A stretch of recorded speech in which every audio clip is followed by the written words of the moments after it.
Hello मेरे प्यारे शिक्षकगण, आप सभी को मेरा प्यार भरा नमस्कार।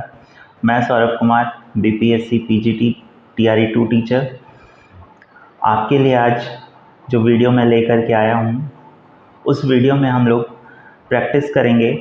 इसके पहले जो हमने 4 टॉपिक पढ़ लिया, चार चैप्टर। जो फर्स्ट चैप्टर था आपका unit and dimension, second chapter था काइनेमेटिक्स, थर्ड चैप्टर जो आपका था motion in a plane and vector. तो इन चारों जो टॉपिक्स थे इनका मैं आज प्रैक्टिस कराऊंगा आपसे। और ये जो क्वेश्चन पेपर है आप देख रहे होंगे, ये क्लास 11th का क्वेश्चन पेपर है बिहार बोर्ड का। मैं आपको यहाँ से बहुत सारे ऐसे 5-6 क्वेश्चन दिखा दूंगा जो डायरेक्ट बीपीएससी और एस्टेट में पूछा है।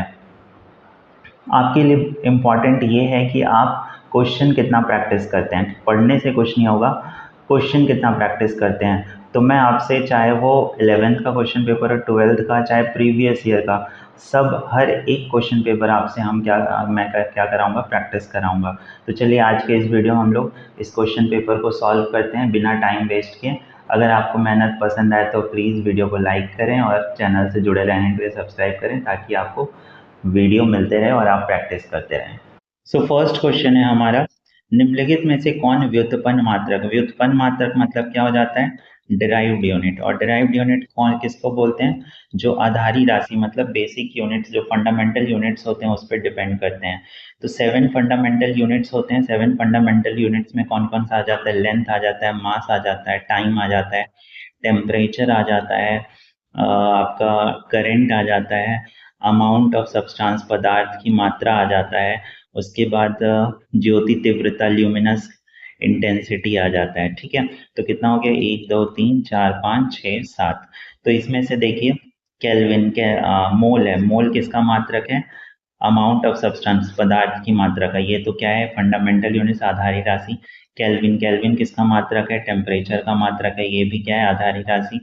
उसके बाद एम्पियर, एम्पियर भी क्या है, आपका आधारी राशि, जो क्या है, करंट का मात्रक है।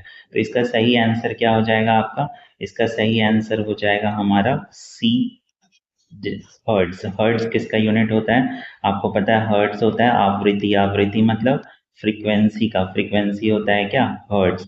हर्ट्ज मतलब सेकेंड का पावर -1, और फ्रीक्वेंसी का फॉर्मूला क्या हो जाता है, 1/टाइम। ठीक है, नेक्स्ट।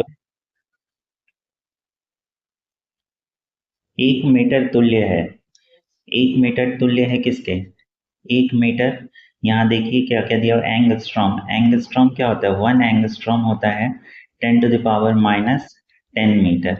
तो मीटर में पूछ दिया है, एंगस्ट्रॉम में जाना है, तो ये इसको अगर 1 मीटर करेंगे तो ये 10⁻10 नीचे आ जाएगा।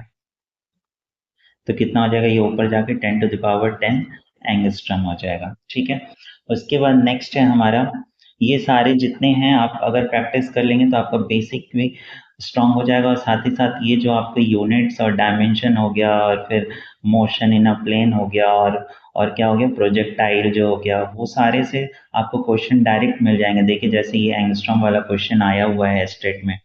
उसके बाद नेक्स्ट क्वेश्चन है हमारा, डाइन सेकेंड मात्रक है।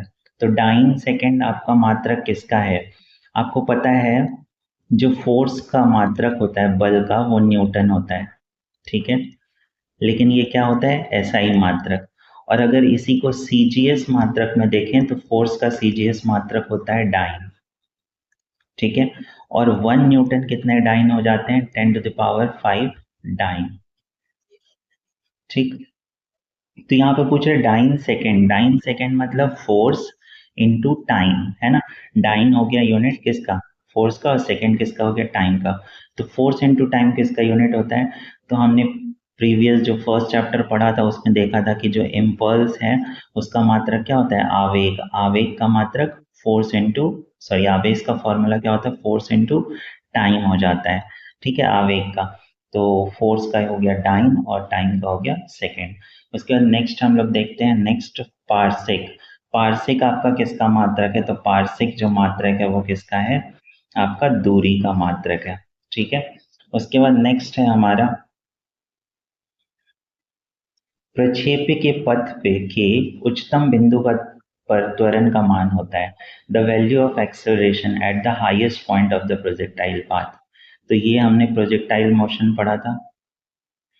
तो बोल रहा है कि त्वरण का मान हाईएस्ट पॉइंट पे, तो हाईएस्ट पॉइंट पे कितना होता है, तो त्वरण क्या होता है, त्वरण का मान हर एक पोजीशन में क्या रहता है, नीचे की ओर लगता है, कितना जी का मान लगता है। तो ये किसका हो गया, जी के बराबर, मतलब 9.8 मीटर पर सेकेंड स्क्वायर के बराबर। ठीक है, उसके बाद नेक्स्ट हमारा क्वेश्चन है सिक्स्थ, प्रक्षेप्य गति के लिए निम्न में से कौन सा स्थिर रहता है। देखिए ये क्वेश्चन डायरेक्ट पूछा हुआ है बीपीएससी में।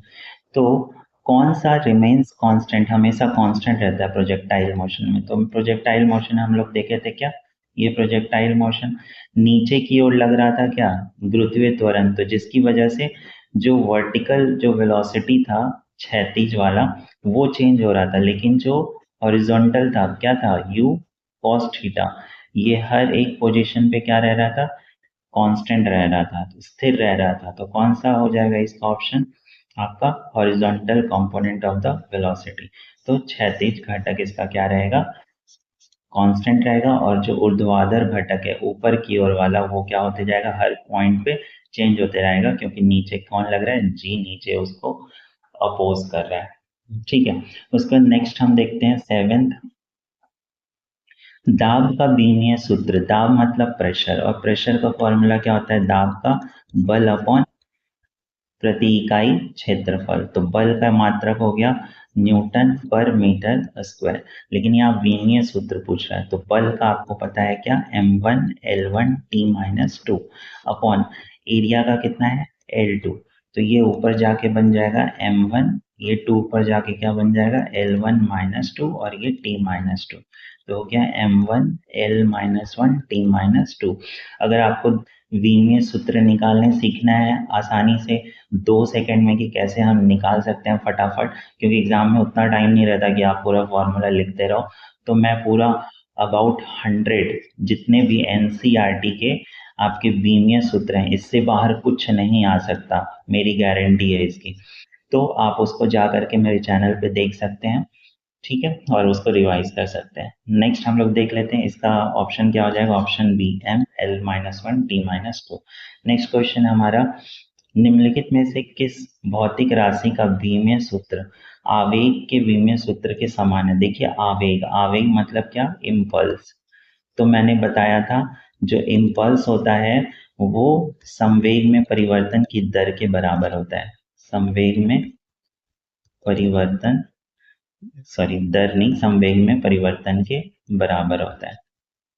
ठीक है, तो इम्पल्स और संवेग, इम्पल्स मतलब आवेग और संवेग दोनों क्या होता है, दोनों का विमीय सूत्र बराबर होता है, तो इसका आंसर क्या हो जाएगा, संवेग हो जाएगा। ठीक है, और अभी हमने देखा जो आवेग है उसका फॉर्मूला क्या, बल गुना समय। उसके बाद नेक्स्ट देख लेते हैं, और संवेग का क्या हो जाता है, संवेग का फॉर्मूला हो जाता है, संवेग को p से डिनोट करते हैं, मास गुना वेलोसिटी हो जाता है। ठीक है, मास गुना वेलोसिटी, देखिए दोनों सेम हो जाएगा। फोर्स क्या होता है, मास गुना द्रव्यमान गुना त्वरण और गुने टाइम, तो त्वरण और टाइम को गुना करेंगे तो क्या मिल जाएगा, आवेग, सॉरी क्या, वेलोसिटी, वेग मिल जाएगा। तो विमीय सूत्र आवेग और संवेग दोनों क्या होते हैं, बराबर होते हैं। उसके बाद नेक्स्ट है, निम्नलिखित में से किस भौतिक राशि का विमीय सूत्र कार्य के विमीय सूत्र के बराबर होता है। तो देखिए क्या है, कार्य का विमीय सूत्र किसके बराबर होता है, ऊर्जा के बराबर होता है। आपको वो प्रमेय भी पता होगा, थ्योरम, जो आपका वर्क होता है वो किसके बराबर होता है, चेंज इन काइनेटिक एनर्जी, मतलब चेंज, अंतर किसका, काइनेटिक एनर्जी का अंतर, मतलब गतिज ऊर्जा के अंतर के बराबर होता है कार्य। कार्य और ऊर्जा दोनों का यूनिट क्या होता है, जूल होता है। तो जब जूल होता ही है तो उसका विमीय सूत्र भी बराबर होगा, कितना बराबर हो जाएगा, जो कार्य होता है वो कितना होता है, बल गुना विस्थापन, विस्थापन मतलब दूरी, तो बल हो जाता है M1L1T-2 और विस्थापन हो जाता है L1, तो हो जाएगा M1L2T-2। तो कार्य बोल लीजिए चाहे ऊर्जा, दोनों का विमीय सूत्र M1L2T-2। तो अगर आपको फोर्स का याद है, बल का याद है, तो आपको गुना का क्या करना है, लेंथ, तो एक बढ़ा दीजिए 1 में तो 2 हो जाएगा। उसके बाद नेक्स्ट आता है हमारा प्रकाश वर्ष मात्रक है, तो प्रकाश वर्ष किसका मात्रक है, किसका, दूरी का। प्रकाश वर्ष का मतलब क्या हो जाता है कि एक पूरे एक वर्ष में, एक साल में प्रकाश कितनी दूरी तय करता है। तो एक साल मतलब 365 दिन, और 365 दिन में प्रकाश कितनी दूरी तय करता है, और प्रकाश का वेग कितना होता है, 3 × 10⁸ मीटर पर सेकेंड। तो इसको आप, ये दिन को आप चेंज कर लीजिए किस में, सेकेंड में। तो ये दिन है, एक दिन में कितने घंटे होते हैं, 24 घंटे, और 24 घंटे, एक घंटे में कितने सेकेंड होते हैं, 3600 सेकेंड होते हैं। इन सबको गुना कर लेंगे तो आपको मिल जाएगा दूरी, कितना दूरी। ठीक है, तो दूरी का मात्रक होता है प्रकाश वर्ष। आप अगर इसको डिटेल में देखना चाहते हैं तो मेरा जो पहला वीडियो है यूनिट और डायमेंशन का, आप उसको देख सकते हैं। 1 न्यूटन तुल्य है। तो देखिए अभी आपको बताया था 1 न्यूटन किसके बराबर होता है, डाइन के। न्यूटन किसका मात्रक है, एसआई मात्रक है, किसका, बल का। और सीजीएस मात्रक कौन है, डाइन। तो न्यूटन मतलब क्या हो गया, फोर्स मतलब मास इंटू त्वरण, द्रव्यमान गुना त्वरण, द्रव्यमान केजी और त्वरण मीटर पर सेकेंड स्क्वायर। अब अगर सीजीएस में कन्वर्ट करें, सी मतलब सेंटीमीटर, जी मतलब ग्राम, एस मतलब सेकेंड, तो किलोग्राम को ग्राम में, तो 1 किलोग्राम कितना ग्राम, 1000 ग्राम। और मीटर को सेंटीमीटर में, तो 1 मीटर बराबर कितना सेंटीमीटर, 100 सेंटीमीटर। और सेकेंड तो सेकेंड रहता है। टाइम ही ऐसा मात्रक है, यूनिट है, जो सारे सिस्टम में सेम रहता है। मतलब कि चाहे एफपीएस बोल लीजिए, चाहे सीजीएस बोल लीजिए, चाहे एमकेएस बोल लीजिए, चाहे एसआई बोल लीजिए, सब में देखिए टाइम क्या है, सेकेंड ही है। तो यहाँ पर कितना हो गया, 10⁵ 1 2 3 4 5, तो कितना हो गया, 10⁵ टाइम किसका, सीजीएस किसका, बल का। फिर उसके बाद प्लांक नियतांक, प्लांक मतलब प्लांक कांस्टेंट आप सुने होंगे, एच अगर पढ़े होंगे तो। और फॉर्मूला क्या होता है, ई बराबर एच न्यू फॉर्मूला होता है। न्यू क्या है यहाँ पर, आवृत्ति है, फ्रीक्वेंसी। और एच क्या है, प्लैंक्स कांस्टेंट। और ई क्या है आपका, ऊर्जा, एनर्जी। तो यहाँ पर एच निकालना है, एच का मात्रक, तो एच क्या हो जाएगा, ई बटा न्यू। और ई क्या होता है, जूल। और न्यू आवृत्ति, आवृत्ति मतलब सेकेंड का पावर -1, वही अभी बताया था हर्ट्ज होता है। तो ये -1 ऊपर चला जाएगा तो कितना आ जाएगा, जूल गुना सेकेंड। तो ये कौन सा ऑप्शन है, सही हो जाएगा ए ऑप्शन। नेक्स्ट हम लोग देखते हैं, 1 फर्मी बराबर होता है, 1 फर्मी। 1 फर्मी किसके बराबर होता है, 10⁻⁻15 मीटर के। इसमें मैं सारा आपको कराया था कि फर्मी क्या होता है, उसके बाद मेगा क्या होता है, पेटा क्या होता है, ये सारी चीजें, नैनो, माइक्रो, सब कुछ मैंने टोटल कराया था आपको। 1 2 3 4 5 6 अराउंड 12 कराया था फर्स्ट चैप्टर में, वो आप देख सकते हैं। यहाँ पर कराएंगे तो वीडियो बहुत लंबा हो जाएगा। ठीक है, 1 फर्मी कितना हो गया, 10⁻⁻15 मीटर। वेग का मात्रक क्या है, वेग का मात्रक, वेग क्या होता है आपका, दूरी बटा विस्थापन बटा समय। तो दूरी हो गया मीटर और समय सेकंड, तो मीटर पर सेकंड हो जाएगा। उसी तरीके से प्रतिरोध, प्रतिरोध का ऐसा ही मात्रक क्या होता है, प्रतिरोध का ऐसा ही मात्रक क्या हो जाता है, ओम। ठीक है, प्रतिरोध कहाँ से आया, V is equal to I R, ohm का नियम। तो R बराबर कितना, V बटा आई। तो आपसे पूछ सकता है ओम किसके बराबर है, तो ओम, V का यूनिट क्या हो जाता है, मात्रक, वोल्ट। और आई का क्या हो जाता है, एम्पियर। वोल्ट पर एम्पियर को ही क्या बोलते हैं, ओम बोलते हैं। नेक्स्ट हमारा 16th क्वेश्चन। देखिए मैं बोला था सिग्निफिकेंट फिगर, सार्थक अंकों से क्वेश्चन आते हैं, तो देखिए आया है यहाँ पर। तो बोल रहा है इसके और इसके सार्थक अंक कितने हैं। तो मैंने बताया था दशमलव के बाद अगर 0 है और उस 0 के बाद कोई संख्या है, तो वो 0 को हम काउंट नहीं करते हैं। तो यहाँ पर सार्थक संख्या कितने हो गए, 2। और यहाँ पर कितने हो गए, ये देखिए, ये दशमलव है, दशमलव के पहले संख्या है तो इसको काउंट करना पड़ेगा, है ना। दशमलव के पहले यहाँ संख्या नहीं है, इस वजह से इसको भी हम काउंट नहीं करेंगे। तो यहाँ पर कितना हो जाएगा टोटल, 1 2 3 4 5। तो 2 और 5, तो ये कौन सा ऑप्शन हो जाएगा, 2 और 5, सी ऑप्शन। ठीक है, इसको भी मैंने अच्छे से पूरा समझाया है। वही अगर यहाँ पे रहता 441.00, तो इसको हम काउंट करते हैं टोटल 4। लेकिन अगर यही है 0.41, तो यहाँ पर सार्थक संख्या है कितना, 2। ठीक है, उसके बाद नेक्स्ट हम देखते हैं अब यहाँ पर सार्थक अंकों की संख्या, तो यहाँ कितने, अभी मैंने बोला इसको काउंट नहीं करेंगे क्योंकि ये 0 है, तो ये कितना हो जाएगा, 1 हो जाएगा। ठीक है, उसके बाद नेक्स्ट हम देख लेते हैं। बोल रहा है इसमें सार्थक अंकों की संख्या कितनी है, तो अभी मैंने बोला दशमलव के बाद अगर नंबर के बाद 0 है तो उसको आप काउंट करोगे तो 1 2 3, तो ये 3 हो गया। लेकिन अगर यही ये रहता 0.043 तो यहाँ कितना हो जाता, 2 हो जाता, इसको हम काउंट नहीं करेंगे। ठीक है, उसके बाद नेक्स्ट है हमारा, ये भी इम्पोर्टेंट क्वेश्चन है, देखिए आया हुआ है, मैंने आपको दिखाया भी था, टीआरई 1 2 3 तीनों में क्वेश्चन पूछा था इससे। किसी वर्ग की भुजा मापने में 3% की त्रुटि होती है, तो इसके क्षेत्रफल की गणना में त्रुटि होगी। तो मैं बताया था कि जब भी त्रुटि आपको निकालना हो, ठीक है, तो दो चीज, कितना, एक तो बताया था कि अगर दो त्रुटि को जोड़ना हो, delta A plus delta B, उसी तरीके से दो त्रुटि को घटाना हो तो क्या करेंगे, डायरेक्ट घटा देंगे। घटाना हो चाहे जोड़ना हो, दोनों के केस में हम क्या करते हैं, जोड़ते हैं।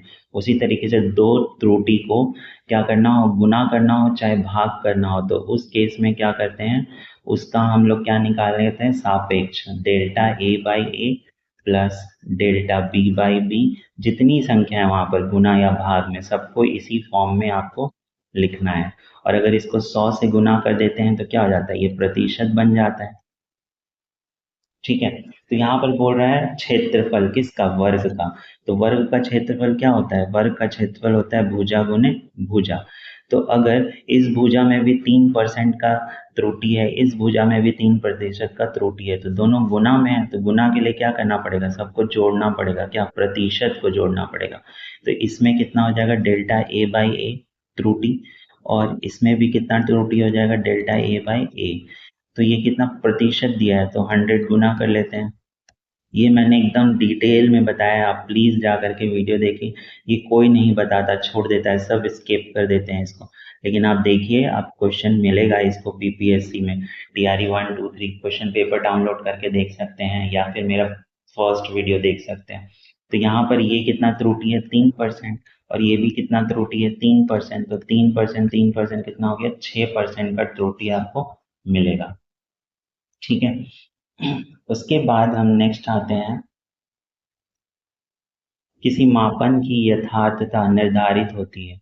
यथार्थता मतलब एक्यूरेसी, किस पे निर्धारित होती है, तो प्रतिशत त्रुटि से निर्धारित होती है, कितना प्रतिशत उसमें त्रुटि है।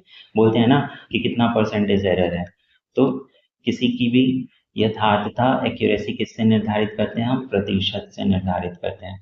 ठीक है, उसके बाद नेक्स्ट है, निम्नलिखित में कौन प्रकृति में पाया जाने वाला मूलभूत बल नहीं है। देखिए ये भी क्वेश्चन आया हुआ है स्टेट में, जब मैंने स्टेट दिया था तो ये क्वेश्चन पूछा था ऐसा।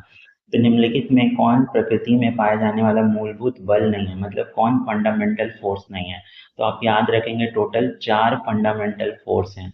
तो 4 फंडामेंटल फोर्स कौन कौन से हैं, एक है इलेक्ट्रोमैग्नेटिक फोर्स, एक है ग्रेविटेशनल फोर्स, एक है स्ट्रॉन्ग न्यूक्लियर फोर्स, और जो आपका फोर्थ है वो है वीक न्यूक्लियर फोर्स।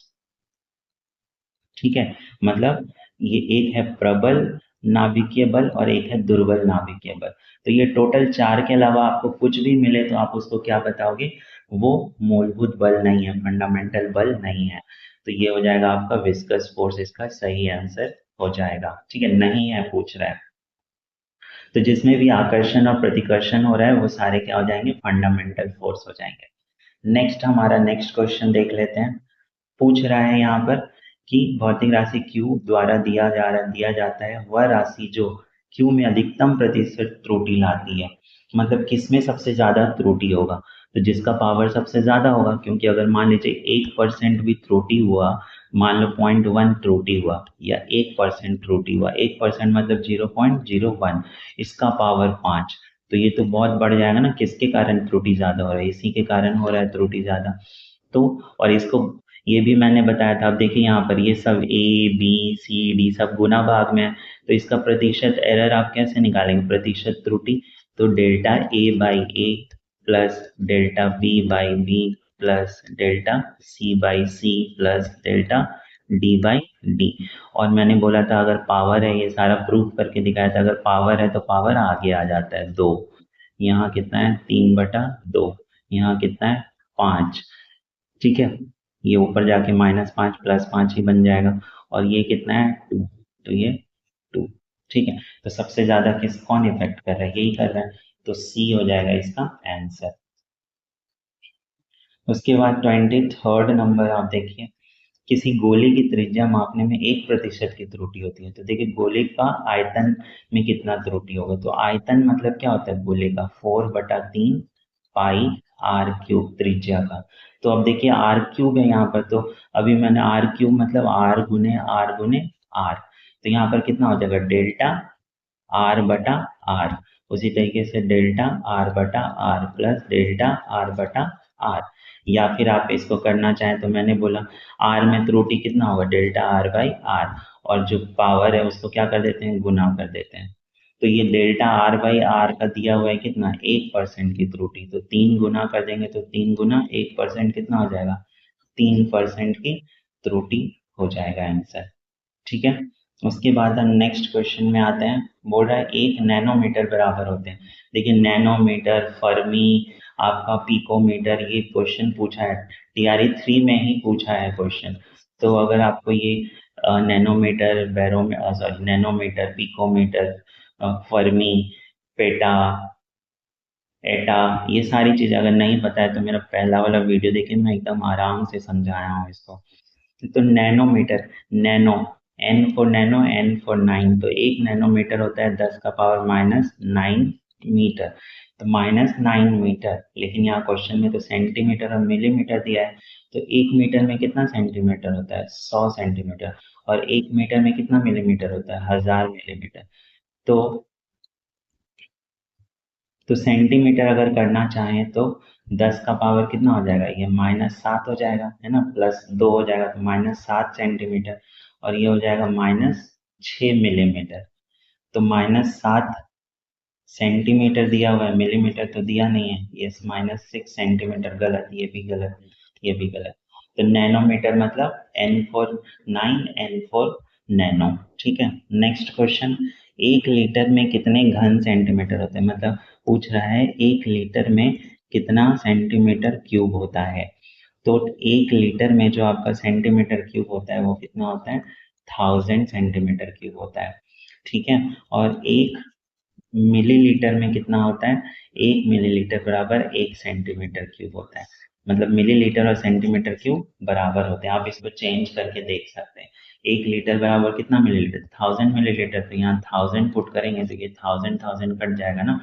तो 1 लीटर में आपको याद रखना है कितना होता है, एक 1000 सेंटीमीटर क्यूब। और अगर वही पूछ देता है 1 लीटर में कितना मीटर क्यूब होता है, तो मीटर क्यूब कितना हो जाएगा 0.001 मीटर क्यूब, या बोल सकते हैं 1/1000। क्यों, क्योंकि 1000 सेंटीमीटर क्यूब हुआ। अब अगर यहाँ पर मीटर चेंज करेंगे तो 1 सेंटीमीटर में कितना मीटर होता है 1/100, तो 1/100 एक के लिए, लेकिन 3 सेंटीमीटर उसी तरह तो 300 आ जाएगा। तो 1 2 3 0 कट गया, तो बचा कितना 3 0, तो 1/1000। तो मीटर क्यूब पूछे तो 0.001 मीटर क्यूब, और सेंटीमीटर पूछे तो कितना 1000 सेंटीमीटर क्यूब। ठीक है, आप ये सब क्वेश्चन हल्के में नहीं ले सकते, ये सब क्वेश्चन ही एक एक नंबर बढ़ा देता है, क्योंकि फर्स्ट चैप्टर से आप 3 से 4 क्वेश्चन एक्सपेक्ट कर सकते हैं। तो 3 से 4 क्वेश्चन कहाँ से आएंगे, क्या आएंगे, यही सब तो क्वेश्चन आएंगे। तो वैद्युत चुंबकीय बल होता है, तो वैद्युत चुंबकीय बल क्या होता है, वैद्युत चुंबकीय बल आकर्षण भी होता है और प्रतिकर्षण भी होता है। ठीक है, तो ये दोनों हो जाएगा, है ना। अगर आपको नहीं भी पता है तो चुंबक तो पता है ना, चुंबक तो क्या होता है आकर्षण भी करता है प्रतिकर्षण भी, तो ये तो नॉर्मल सा क्वेश्चन है। उसके बाद आप देखें, पूछ रहा है इनमें से कौन मौलिक राशि नहीं है, तो ये क्वेश्चन तो आप आसानी से बता सकते हो, समय है, लंबाई है, द्रव्यमान है, ऊर्जा नहीं है। ऊर्जा कौन सा मात्रक है, व्युत्पन्न मात्रक है, मतलब डिराइव्ड यूनिट है। ठीक है, नेक्स्ट क्वेश्चन हम लोग देखते हैं। फिर पूछ रहा है इनमें से कौन व्युत्पन्न मात्रक है। व्युत्पन्न मात्रक मतलब क्या हो गया, डिराइव्ड यूनिट। तो किलोग्राम तो फंडामेंटल है, आधारी राशि है, मीटर भी आधारी राशि है,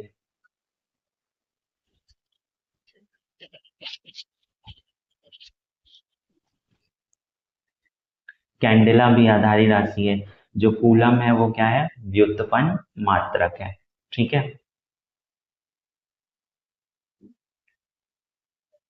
उसके बाद हम लोग नेक्स्ट क्वेश्चन देख लेते हैं। नेक्स्ट क्वेश्चन है संख्या 3005 में कितने सार्थक अंक हैं। तो यहाँ तो डायरेक्ट आप काउंट कर लीजिए कितने हैं टोटल, 4 हैं, 4 सिग्निफिकेंट फिगर है। फिर बोल रहा है पदार्थ की मात्रा, पदार्थ की मात्रा का ऐसा ही मात्रक क्या हो जाता है, मोल हो जाता है। सबसे पहले में ही मैं ये बता दिया। अब देखिए ये क्वेश्चन PRE 3 के क्वेश्चन पेपर में एज इट इज आया हुआ है।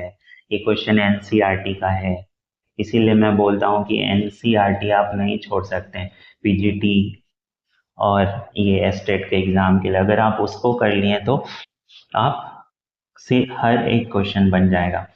तो v इक्वल टू इतना दिया हुआ है, i इक्वल टू इतना बोल रहा है, प्रतिशत त्रुटि निकाले। तो v इक्वल टू क्या हो जाता है, आई आर। तो r बराबर कितना, v बटा i। अभी मैंने बोला चाहे भागा रहे चाहे गुना रहे, आप हर केस में प्रतिशत त्रुटि कैसे निकालोगे, जोड़ करके delta v by V plus delta i by I. चाहे गुना भी रहता तो आप यही करते हैं, ठीक है। अब प्रतिशत त्रुटि निकालना है, तो प्रतिशत मतलब कितना, 100। आपको प्रतिशत ही दिया रहेगा 100। तो ये कितना हो जाएगा, डेल्टा v बाई वी। ये है, देखिए आप रिप्रेजेंट इसको करेंगे v प्लस डेल्टा v। तो v प्लस डेल्टा v कितना है 5 और v कितना है 100। प्लस उसी तरीके से ये है डेल्टा i और ये है i। तो ये कितना हो जाएगा 0.2 बटा 10, ठीक है। तो यहाँ से पॉइंट हट गया तो ये कितना हो गया 100। तो ये गुना 100, ये गुना 100, 100 कट गया, कितना बच गया, 5 2 7, 7%। तो इसका सही ऑप्शन क्या हो जाएगा, डी हो जाएगा। एक क्वेश्चन आपको मस्ट है मिलेगा इससे, तो आप याद रखिए चाहे गुना चाहे भाग, आप हर केस में उसको क्या करेंगे, सापेक्ष करके उसको जोड़ देंगे, ठीक है। उसके बाद नेक्स्ट क्वेश्चन है हमारा, वह भौतिक राशि जिसकी इकाई की सभी प्रणालियों में समान इकाई होती है। The physical quantity having the same unit in all the system of unit. तो अभी मैंने थोड़ी देर पहले बताया, चाहे एफपीएस हो, चाहे सीजीएस हो, चाहे एमकेएस हो, कोई भी सिस्टम हो, सब में समय को किससे मात्रक, समय का मात्रक क्या है, सेकेंड है। उसके बाद नेक्स्ट क्वेश्चन है, बोल रहा है कौन बीमाहीन राशि है, किसका कोई बीमा बीमा नहीं होता, कोई डायमेंशन नहीं होता। तो पदार्थ की मात्रा का तो होता है, बल का भी होता है, शक्ति का भी होता है, किसका नहीं होता, कोण का। चाहे ठोस कोण हो चाहे समतल कोण हो, उसका बीमा नहीं होता है, ठीक है। उसके बाद आपका सार्थक अंकों पर विचार करते हैं। देखिए फिर से क्वेश्चन आया, 8.54 बाई 2.0 की गणना का परिणाम लिखा जाना चाहिए। इसको आप कैसे सॉल्व करेंगे, आप पहले देख लीजिए कि 8.54 में कितने सार्थक संख्या हैं। तो 1 2 3 है, और 2.0 में कितने सार्थक संख्या है। तो मैंने बोला दशमलव के बाद 0 है तो वो काउंट होगा, कितने हैं, 2 हैं। तो अब आप इसको पहले सॉल्व कर लीजिए, 8.54 बटा 2.0, दशमलव ये सब हटा दीजिए, आपको अभी कोई मतलब नहीं है इससे, ठीक है। तो आपने हटा दिया तो ये कितना आ गया, 2 से कट गया 427, ठीक है। अब आपको हमेशा क्या रखना है, ये यहाँ से कट किए तो डेसिमल, अब नीचे 0 2 0 है तो ये कितना हो गया 4.27 आएगा इसका।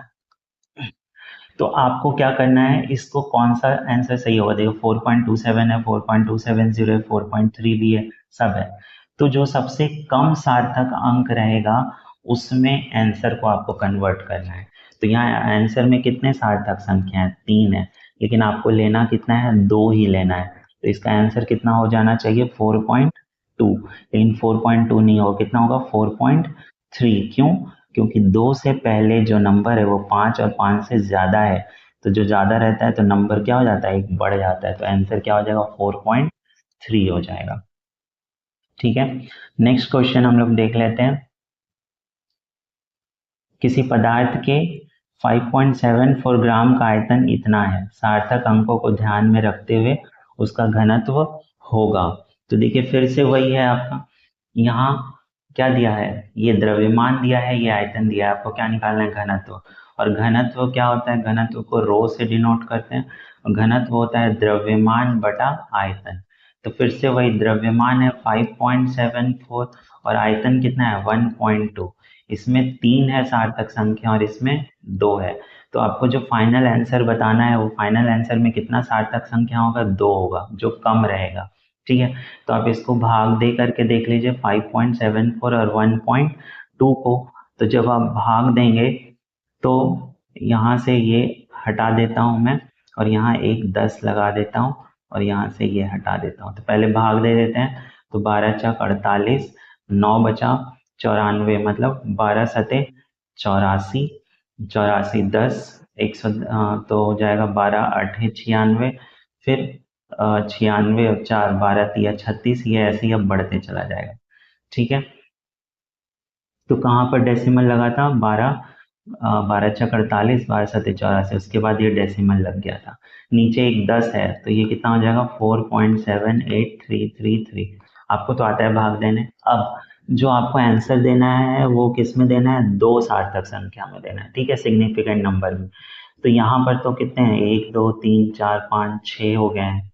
तो आपको 2 में कैसे देना है, तो 2 में जो आएगा वो 4.7 ही आएगा। लेकिन 7 के पहले आपको देखना है 5 से बड़ी संख्या है तो ये इसका एक बढ़ जाएगा, तो कितना हो जाएगा 4.8 आंसर हो जाएगा इसका। तो 4.8 ग्राम पर सेंटीमीटर क्यूब। ग्राम पर सेंटीमीटर क्यूब किसका मात्रक होता है, आयतन का, सॉरी घनत्व का। उसके बाद कौन सा दूरी का मात्रक है, दूरी का मात्रक कौन है, देखिए मीटर भी दूरी का मात्रक है, प्रकाश वर्ष भी दूरी का मात्रक है, अभी हमने देखा। और खगोलीय मात्रक भी दूरी का मात्रक है। तो इनमें क्या हो जाएगा ऑप्शन, इनमें से सभी। उसके बाद घनत्व का विमीय सूत्र फिर से आ गया। तो घनत्व का फॉर्मूला अभी हमने देखा, क्या, द्रव्यमान बटा आयतन। तो द्रव्यमान m बटा आयतन v। द्रव्यमान को हम m से लिखेंगे और v को हम क्या लिखेंगे, v मतलब l क्यूब, है ना। v को क्या लिखते हैं, लंबाई गुना चौड़ाई गुना ऊंचाई। तो लंबाई हो चौड़ाई हो ऊंचाई हो, सब तो क्या है, दूरी ही है ना। तो दूरी को l से, तो ये कितना हो जाएगा m l-3 हो जाएगा। ठीक है, नेक्स्ट क्वेश्चन हम देख लेते हैं। निम्नलिखित में से कौन वेग प्रवणता की बीमा है। वेग प्रवणता मतलब वेलोसिटी ग्रेडियंट। और मैंने बताया था कहीं भी वर्ड ग्रेडियंट आए, ग्रेडियंट का मतलब होता है आप दूरी से उसको भागा दे दोगे। तो वेलोसिटी ग्रेडियंट, वेग प्रवणता, प्रवणता मतलब ग्रेडियंट।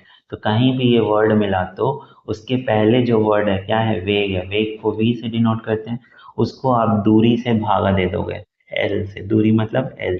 तो v, v क्या होता है, l t-1 होता है। दूरी का क्या हो जाएगा, वीमा सूत्र l t-1 और नीचे l है तो l कैंसिल, t-1 और l कितना हो जाएगा 0। तो ये कौन सा ऑप्शन, बी। ठीक है, अगर आपको बीमा सूत्र की प्रैक्टिस करनी है तो मैं बार बार बोल रहा हूँ, आप मेरे वीडियो से कर सकते हैं एकदम आसानी से। मैं प्रॉपर जो पीजीटी एग्जाम के बेसिस पे क्या आने वाला है वही, क्योंकि आपको नीट और जेई की तैयारी नहीं करनी है, आपको बच्चे को पढ़ाना है। तो आपको बच्चों को पढ़ाने के लिए आपका कॉन्सेप्ट क्लियर होना चाहिए। ठीक है, तो नेक्स्ट है हमारा, निम्नलिखित में से कौन सी राशि अदिश है। अदिश मतलब स्केलर। आपको वर्ड भी दोनों पता होना चाहिए, क्योंकि क्लास में हिंदी मीडियम भी मिलेंगे, इंग्लिश मीडियम, आप किसी एक मीडियम में नहीं पढ़ा सकते।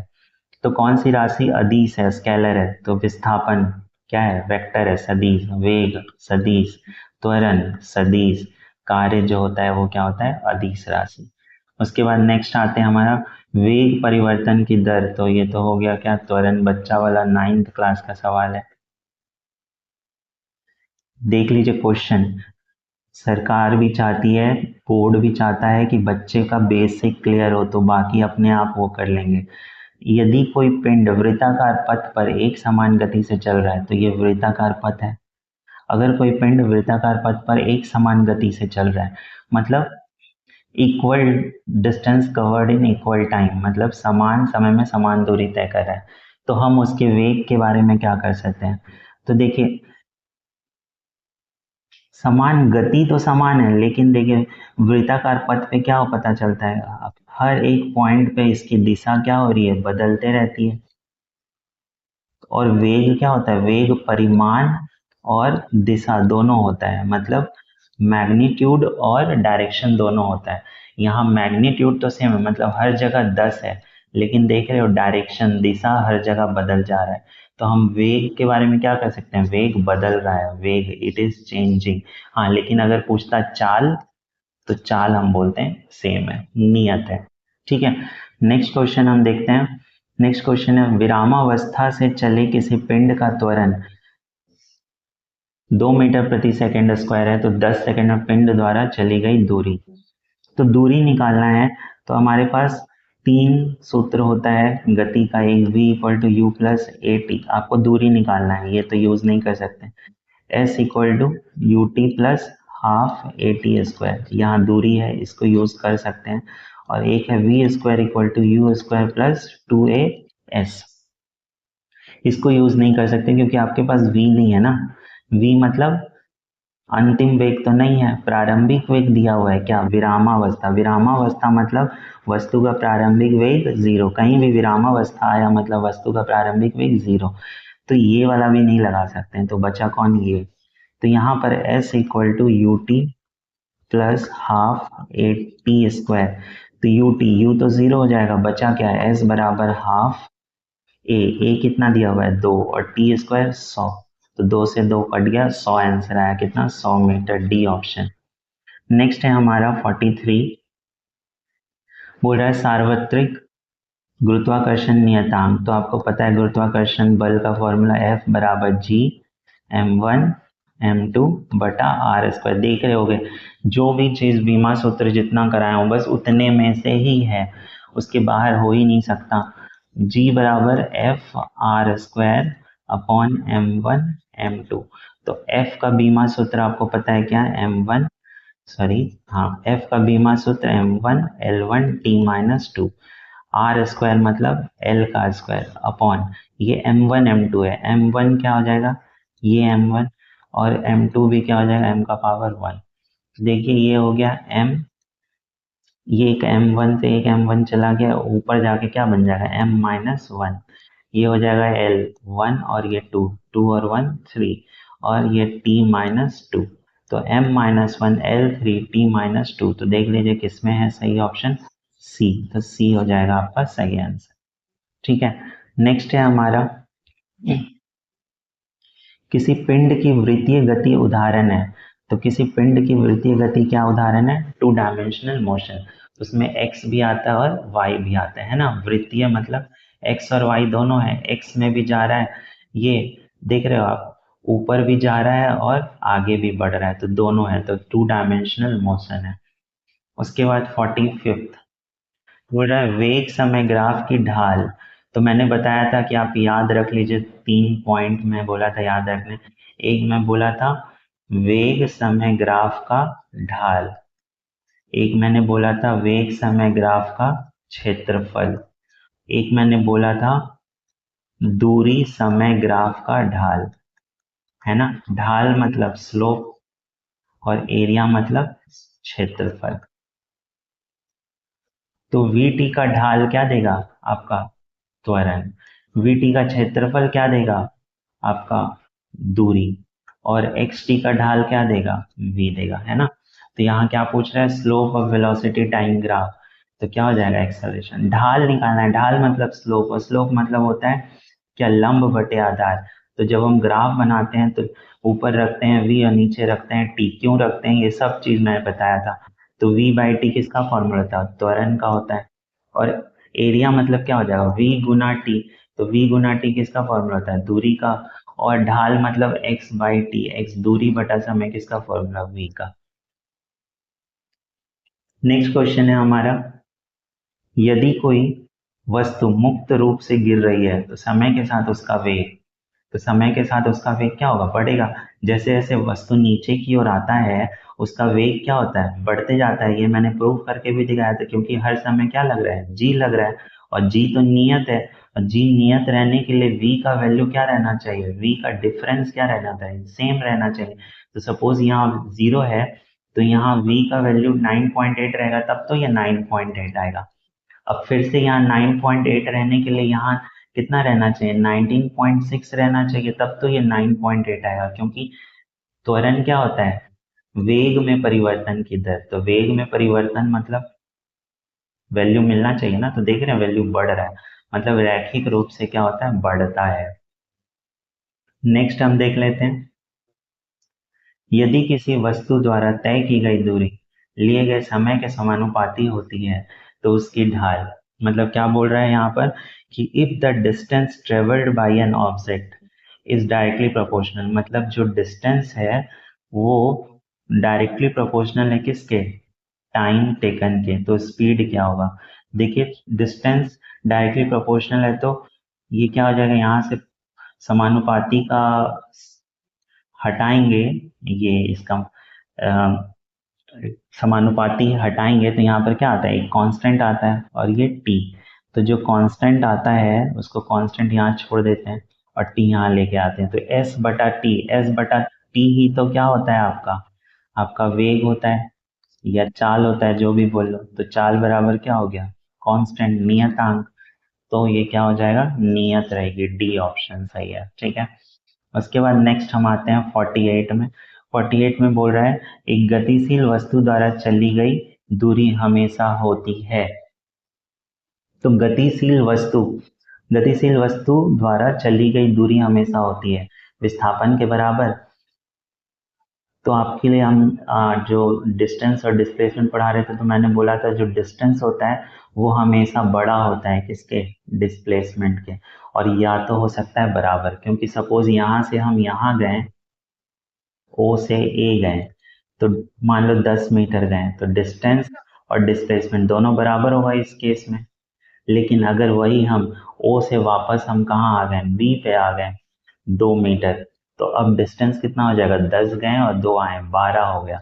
लेकिन डिस्प्लेसमेंट कितना हो जाएगा, अंतिम और प्रारंभिक को माइनस करते हैं ना, तो यहाँ 8, 2 आ गया, ये कितना है, 8 है ना, तो ये कितना हो जाएगा, 8 हो जाएगा डिस्प्लेसमेंट। तो डिस्प्लेसमेंट 8, डिस्टेंस 12, मतलब डिस्टेंस ज्यादा होगा या बराबर होगा, तो कौन सा ऑप्शन सही हो जाएगा, विस्थापन से अधिक या उसके बराबर। नेक्स्ट क्वेश्चन आते हैं 49 में, ऊर्ध्वाधर रूप से ऊपर की ओर प्रक्षेपित किसी पिंड के लिए वेग समय वक्र कैसा होता है, तो वेग समय ये तो आपको पता ही है कैसा होता है, परवलय होता है, ठीक है। ये थर्ड वीडियो जो मैंने पढ़ाया था उसमें इसको डिटेल डिस्कशन किया था कि आपको क्या क्या पढ़ना है और कैसे पढ़ना है। तो 50th क्वेश्चन 50वां, यदि कोई वस्तु एक सरल रेखा में चल रही है और उसका वेग बढ़ रहा है तो उसका त्वरण क्या होगा। देखिए टोटल 70 क्वेश्चन है, आप ऐसे अगर 10 क्वेश्चन पेपर कर लेते हैं जो कि मैं कराऊंगा, टोटल 700 क्वेश्चन, देख रहे हैं क्वेश्चन कितना है, और कहाँ से क्वेश्चन आएगा आपका। तो यदि कोई वस्तु एक सरल रेखा में चल रही है, उसका वेग बढ़ रहा है, तो अगर वेलोसिटी बढ़ते जा रहा है, मतलब पहले 0 है, 10 है, 20 है, 30 है, तो उसका त्वरण होगा, तो उसका त्वरण क्या होगा, हमेशा बढ़ेगा, धनात्मक। आप एक्सेलरेटर दोगे तो वेलोसिटी बढ़ेगा ना, तो एक्सेलरेटर मतलब पॉजिटिव, स्पीड बढ़ रहा है मतलब एक्सेलरेटर दे रहे हो, मतलब एक्सेलरेशन, त्वरण बढ़ रहा है। किसी भी क्षण स्थिति समय ग्राफ पर खींची गई स्पर्श रेखा का ढलान बराबर होता है, मतलब क्या बोलना चाह रहे हैं कि पोजीशन टाइम ग्राफ, अभी मैंने बताया कि दूरी समय ग्राफ का ढाल क्या देता है, ढाल मतलब स्लोप क्या देता है, वेग देता है ना। तो सही ऑप्शन क्या हो जाएगा, तात्क्षणिक वेग, वेग समय ग्राफ का ढाल, ढाल मतलब x बटा एक, क्योंकि x यहाँ रहता है, t यहाँ रहता है, तो लंब बटा आधार ढाल होता है, तो क्या देगा, वेग देगा, कौन सा, तात्क्षणिक। तात्क्षणिक मतलब जिस समय चाहिए उसी समय। अब देखिए ये क्वेश्चन किसका है, सदिश का है, अदिश सदिश वेक्टर का। तो देखिए डायरेक्ट जो बोला था वही क्वेश्चन पहला है, a dot B equal to 0, अगर a डॉट बी ये कौन सा है, अदिश गुणनफल है, तो a डॉट बी बराबर क्या होता है, इसका formula A B cos theta, तो इसका वैल्यू बोल रहा है 0, ये 0 कब होगा, जब थीटा का वैल्यू 90 आ जाएगा, क्योंकि कॉस 90 कितना होता है, 0। तो मैंने बोला था कि क्वेश्चन डायरेक्ट पूछता है कि इसका अदिश गुणनफल 0 कब होगा, जब उनके बीच का कोण कितना होगा, 90 डिग्री, ठीक है। उसके बाद नेक्स्ट क्वेश्चन हम आते हैं। नेक्स्ट क्वेश्चन देखिए, ये भी मैं बोला था कि इंपॉर्टेंट है, कोण पूछता है, बोल रहा है पी और क्यू है दोनों सदिशों के बीच कोण ज्ञात करें। सपोज मान लीजिए ये P सदिश है और ये Q सदिश है, इसके बीच का कोण बताना है आपको। तो अभी आपको मैंने बताया पी क्यू अदिश गुणनफल किसके बराबर होता है, पी क्यू कॉस थीटा के। ये पी क्यू क्या है, इसका परिमाण है। तो कॉस थीटा क्या हो जाता है formula, P dot Q upon P Q. तो पी डॉट क्यू मतलब क्या, अदिश गुणनफल, और अदिश गुणनफल में मैंने क्या बोला था, सीधा आई को आई से, जे को जे से, के को के से गुना कर दीजिए बस। और आई डॉट आई कितना होता है 1, जे डॉट जे कितना होता है 1। तो यहाँ 2 को 3 से गुना कर दिए तो कितना आ गया 6, प्लस 3 को 2 से गुना कर दिए कितना आ गया 6, और ये माइनस माइनस प्लस बराबर पी। पी मतलब परिमाण, और परिमाण मैंने कैसे निकालने बोला था, वर्गमूल करके जो भी है उसका स्क्वायर कर दीजिए, 2 का स्क्वायर प्लस माइनस 3 का स्क्वायर, और Q का भी सेम हो जाएगा, 3 का स्क्वायर प्लस माइनस 2 का स्क्वायर। तो कितना हो गया 6 6 12 बटा ये 2 का स्क्वायर 4, 3 का स्क्वायर 9, 9 4 13 वर्गमूल में गुना, ये भी कितना हो जाएगा 13। तो आंसर हमारा कितना आ गया 12/13, किसका वैल्यू, कॉस थीटा का। तो थीटा बराबर कितना हो जाएगा, कॉस इनवर्स 12/13। तो देखिए ऑप्शन कहीं नहीं है, ये ऑप्शन गलत दिया हुआ है, ये आंसर आपका आएगा सही। ठीक है, तो नेक्स्ट क्वेश्चन है हमारा, बोल रहा है कि एक सदिश आर है जो वाई अक्ष के साथ 60 डिग्री का कोण बनाता है। मतलब एक सदिश आर है, वाई अक्ष के साथ ये 60 डिग्री का कोण बना रहा है, तो इसका एक्स घटक बताइए। तो ये, तो मैंने कहा था कि अगर जिसके साथ कोण दिया हुआ है, एंगल दिया हुआ है, वो क्या होता है कॉस थीटा होता है, और जिसके साथ नहीं दिया है वो क्या होता है साइन थीटा होता है। तो देख लीजिए, अब देखिए यहाँ पे सब 30 30 दिया है, हमारा तो 60 है। तो अगर ये 60 है तो ये कितना होगा 30 हो जाएगा। तो अगर ये 30 हो जाएगा तो ये नीचे वाला अब एंगल कितना हो जाएगा आर कॉस 30, और ऊपर वाला कितना हो जाएगा आर साइन 30। ठीक है, क्योंकि 30 दिया है ना, तो ये अगर 60 है तो ये 30 हो जाएगा। अब थीटा के साथ होता है कॉस और विदाउट थीटा होता है साइन। तो क्या पूछ रहा है इसका एक्स घटक, तो एक्स घटक कितना है आर कॉस 30 डिग्री। तो ये हो जाएगा ए ऑप्शन। नेक्स्ट है 55th क्वेश्चन। 55th में क्या बोल रहे हैं, यदि दो सदिशों की दिशा एक ही है तो उनका अदिश गुणनफल होता है। मतलब कि दो सदिश का गुणन दिशा एक है, मतलब सपोज मान लेते हैं ये A dot B equal to A B cos theta, और दिशा सेम है तो ये थीटा कितना हो जाएगा 0, ये भी इसी दिशा में ये भी इसी दिशा में मतलब 0। और अगर दोनों एक दूसरे के परपेंडिकुलर रहता तो 90, तो ये कितना हो जाता पूरा ही 0। तो cos 0 कितना होता है 1, तो ये हो गया A B, A dot B बराबर ए बी। तो पूछ रहा है उसका अदिश गुणनफल होगा शून्य, नहीं शून्य तो नहीं होगा। ऋणात्मक, ऋणात्मक दिख रहा है नहीं, धनात्मक न्यूनतम, न्यूनतम नहीं होगा cos थीटा, cos थीटा का मैक्सिमम वैल्यू कितना होता है 1, और मिनिमम वैल्यू कितना होता है -1। तो यहाँ तो 0 का 1 हो गया ना, cos 0 1 होता है। तो आंसर क्या हो जाएगा हमारा अधिकतम। ठीक है, अगर वही 180 रहता दोनों एक दूसरे के विपरीत, तो हम बोलते हैं ये कितना हो जाता -1, तो न्यूनतम होता। अभी एक दिशा में है मतलब 0 डिग्री मतलब अधिकतम। अब बोल रहा है a प्लस बी बराबर a माइनस बी, तो a एवं b के बीच का कोण होगा। तो इसके लिए क्या करेंगे, ये आप अगर बोर्ड का एग्जाम दिए होगे 12th पढ़े होगे तो ये फेमस क्वेश्चन था, इन दोनों को आप स्क्वायर कर दीजिए। तो जब हम स्क्वायर करेंगे तो ये क्या बन जाएगा A square plus B square plus 2ab। ठीक है, बराबर यहाँ ये हो जाएगा A square plus B square minus 2ab। ठीक है, A plus B A minus B का होल स्क्वायर। तो ए बी कट जाएगा, ए स्क्वायर बी स्क्वायर, और ये इस तरफ जाके क्या बन जाएगा 4ab बन जाएगा, और इस तरफ क्या बचेगा 0। तो ए बी कितना हो गया 0, और ए बी 0 कब होता है जब दोनों के बीच का एंगल कितना होता है 90 होता है, तभी तो आप देखे थे ए डॉट बी कितना हो रहा था 0 हो रहा था। तो यहाँ एंगल कितना हो जाएगा 90 डिग्री हो जाएगा। ठीक है, नेक्स्ट क्वेश्चन हम लोग देखते हैं 57th। जल्दी जल्दी करते हैं, मेरे स्कूल का टाइम भी हो रहा है। यदि ए व बी दो सदिश है तो निम्न में से कौन सा सही है? ए और बी दो सदिश है, तो अगर दो सदिश राशि है तो उनका अगर योगफल करेंगे जोड़, तो वो उनके क्या होता है, कम्यूटेटिव होता है। कम्यूटेटिव मतलब उल्टा कर देंगे, चाहे 5+2 करो चाहे 2+5 बराबर होता है, तो ये सही है। कौन सा सही नहीं है पूछ रहा है, ये भी सही है। डॉट प्रोडक्ट, डॉट में तो दिशा होता नहीं है, तो दिशा है ही नहीं, तो यहाँ परिमाण चाहे 5 गुना 2 करो चाहे 2 गुना 5 10 ही आएगा। बट ये जो है वो गलत है, मैंने बताया था ये कम्यूटेटिव नहीं होता है। तो ये क्या हो जाएगा, ए डॉट बी बराबर minus of B cross A cross B बराबर minus of B cross A होता है। ठीक है, तो ये बराबर नहीं है और ये तो बराबर है, सही है। ठीक है, इसको माइनस को अंदर ले जाएंगे तो ए माइनस बी ही तो हो जाएगा, तो सही है ये। तो सी ऑप्शन हमारा गलत है।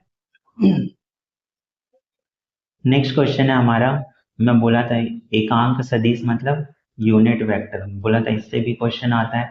देखिए a is equal to I plus J, I क्या है, यूनिट वेक्टर है, एकांक सदिश।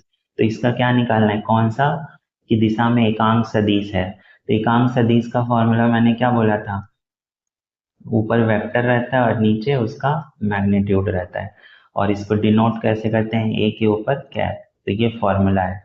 तो ए वेक्टर सदिश ए कितना दिया हुआ है, आई प्लस जे दिया हुआ है ना, और इसका मैग्नीट्यूड निकालना है, तो मैग्नीट्यूड क्या करते हैं, सीधा उसका स्क्वायर कर देते हैं। आई की जगह क्या है 1, तो 1 का स्क्वायर, जे की जगह क्या है 1, तो जो का स्क्वायर, तो ये 1+1 कितना हो गया, √2 हो गया, तो ये √2।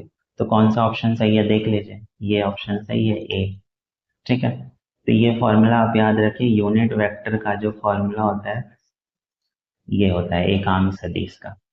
आप देख रहे होगे मैं हिंदी और इंग्लिश दोनों लेके चल रहा हूँ, क्योंकि मुझे इंग्लिश आती थी, फिर मैं यहाँ पढ़ाते पढ़ाते मुझे हिंदी भी सीखना पड़ा, क्योंकि बच्चे दोनों है ना, हिंदी और इंग्लिश तो साथ में लेके चलना पड़ेगा। तो किसी सदिश के क्षैतिज घटक को ज्ञात करने के लिए किस त्रिकोणमितीय फलन का उपयोग किया जाता है, तो अभी हमने देखा था क्या, कॉस, है ना। ये अगर एंगल दिया है तो इसको हम क्या लिए थे, कॉस, और विदाउट एंगल क्या लिए थे, साइन। तो क्षैतिज हो जाएगा कॉस और ऊर्ध्वाधर हो जाएगा साइन। उसके बाद 60th क्वेश्चन बोल रहा है कि ए व बी तभी एक दूसरे के बराबर हो सकते हैं जब ए और बी बराबर है, मैग्नीट्यूड अगर परिमाण उनका बराबर हो जाएगा तो वो बराबर हो जाएंगे। ए व बी एक ही दिशा में हो तब, हाँ ये भी सही है, ए बराबर बी तथा दोनों सदिश एक ही दिशा में हो, तो सी ऑप्शन क्या हो जाएगा, सही ऑप्शन हो जाएगा। और अगर वही एग्जाम हो रहा होता तो क्या आप लिखते हैं, उपयुक्त एक से अधिक ऑप्शन सही है ना, 60 का सी हो जाएगा। उसके बाद नेक्स्ट हमारा 61 आ जाता है। 61 में पूछ रहा है सदिश a प्लस बी का न्यूनतम मान होगा, सदिश a प्लस बी का न्यूनतम मान क्या होगा, तो आप इसको कैसे बताएंगे, सदिश a प्लस बी का न्यूनतम मान मिनिमम वैल्यू, तो इसका जो सही आंसर होगा वो क्या होगा, a प्लस बी का न्यूनतम वैल्यू क्या हो जाएगा, a माइनस बी। ठीक है, ये 761 का आंसर हो जाएगा। ये आप कैसे करेंगे, बोथ साइड वही जो मैंने किया था, बोथ साइड स्क्वायर करके आप सॉल्व करेंगे तो ये ए ऑप्शन आ जाएगा। उसके बाद 62 आई जे तथा के क्रमशः एक्स वाई जेड अक्षों की दिशा में एकांक सदिश है, तो गुणनफल आई क्रॉस जे का बराबर होगा।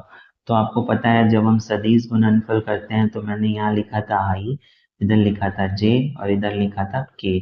तो सदिश गुणनफल में अल्फाबेटिकली आप बढ़ते जाइए, जो आते जाएगा उसका गुणनफल होगा। तो आई जे को गुना करेंगे तो क्या मिलेगा, के मिलेगा, आई जे के बाद क्या आता है के, और जे और के को गुना करेंगे तो क्या मिलेगा, आई मिलेगा, के और आई को गुना करेंगे तो क्या मिलेगा, जे मिलेगा। ठीक है, तो यहाँ किसके बराबर हो जाएगा, के बराबर हो जाएगा। उसके बाद हम चलते हैं हमारा 63rd क्वेश्चन। 63 पूछ रहा है अधिकतम परास, परास मतलब मैक्सिमम रेंज, तो रेंज का फॉर्मूला हमने बताया था परास का u² साइन 2 थीटा, और ऊपर 2 है तो नीचे नहीं रहेगा जी, u² साइन 2 थीटा/जी। और हाइट का फॉर्मूला ऊंचाई का बताया था u² साइन² थीटा, ऊपर 2 नहीं है तो नीचे 2 आ जाएगा। ठीक है, तो पूछ रहा है मैक्सिमम कब होगा, अधिकतम कब होगा। अधिकतम कब होगा, जब ये साइन थीटा कितना बन जाए, साइन 90 बन जाए, क्योंकि साइन 90 कितना होता है 1। तो 2 थीटा का वैल्यू कितना होना चाहिए 90, तो थीटा का वैल्यू कितना 45। तो डायरेक्ट है ये, आपको याद रखना है कि थीटा 45 होगा तो रेंज परास मैक्सिमम, और थीटा 90 होगा तो ऊंचाई मैक्सिमम। नेक्स्ट क्वेश्चन है 64। निम्न में से कौन सा गुण शून्य सदिश का नहीं है, मतलब प्रॉपर्टी नहीं है, नल वेक्टर। शून्य सदिश मतलब नल वेक्टर का प्रॉपर्टी नहीं है। तो नल वेक्टर में किसी को जोड़ेंगे, किसी से जोड़ेंगे तो वही नंबर आएगा, सही है। किसी को गुना करेंगे तो जीरो आ जाता है, किसी को गुना करेंगे तो जीरो आना चाहिए, ये गलत है और ये सही है। तो कौन सा शून्य का सदिश, शून्य सदिश का गुण नहीं है, तो ये सी ऑप्शन इसका सही आंसर हो जाएगा। नेक्स्ट क्वेश्चन हम लोग देखते हैं 65th। किसी प्रक्षेप्य के प्रक्षेप पथ के शिखर पर वेग व त्वरण की दिशाएं। तो देखिए यही, ये शिखर पर मतलब यहाँ टॉप पे, तो आपको पता है जी तो हमेशा हर हाल में नीचे लाएगा। इस पॉइंट पे आके वी जो होता है ये ऊर्ध्वाधर दिशा वाला जीरो हो जाता है, सिर्फ आपको क्षैतिज दिशा वाला क्या मिलता है कॉस थीटा। तो शिखर पर आपका जो दोनों है वो एक दूसरे के क्या है, समकोण पे है, तो परस्पर लंबवत हो जाएंगे ए। ठीक है, नेक्स्ट हमारा नेक्स्ट क्वेश्चन 66। किस प्रक्षेप के द्वारा पहुंची गई अधिकतम ऊंचाई निर्भर करती है। तो अभी मैंने इसका ऊंचाई का फॉर्मूला बताया था, h is equal to U square sine square theta upon 2g। तो किस पे, u पे भी डिपेंड कर रहा है, थीटा पे भी डिपेंड कर रहा है, और g का वैल्यू तो कांस्टेंट रहता है नियत। तो प्रारंभिक वेग पे डिपेंड करता है, प्रक्षेपण कोण थीटा पे डिपेंड करता है, एक ए और बी दोनों। तो कौन सा आंसर सही हो जाएगा, ए और बी दोनों 66 का। ठीक है, उसके बाद 67। प्रक्षेप्य पर गुरुत्वीय त्वरण किस दिशा में, तो ये तो नीचे ही लग रहा है, कहाँ लंबवत नीचे की ओर लगेगा। ठीक है, उसके बाद 67 68।